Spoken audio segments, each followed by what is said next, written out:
Living life, everyday, late at night, not okay. All I want, and I pray, all I need are some better days. Fuck me, I'm looking in the mirror, so foggy, but I've never seen clearer. I don't really think anyone can save me, and honestly I'm not really sure I want saving. I like to be my own worst enemy. There's no risk if you don't try at anything, so I'ma just keep buying everything. See you in the next life, have to be a better me. I don't think that my head's on straight, gotta flip it and grip it and go and get an x-ray.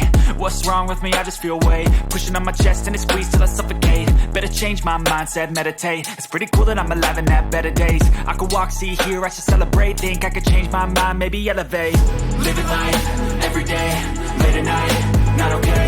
All I want, and I pray, all I need are some better days. Yeah, all I need are some better days. Cause all I want, and I pray, I believe in the better days. Kinda stuck between a rock and a hard place. Do I work hard or live at my pace? You're only young once, yeah that's all great, but I also want a future where I'm okay. Living life is doing lots of cocaine. Wait no, it's living with no shame. Wait no, it's sleeping in on Sundays. I guess it's different for each of us and that's okay. Well I just wanna be happy. How to get there? Glad that you asked me. I think it's different for everyone. Some of us need work, others need fun. Some of us need purpose to overcome. But try to do what you love when it's said and done. Cause there's so many differences in each of us. Trust your gut, it can show you what you want. Living life, everyday, late at night, not okay. All I want, and I pray, all I need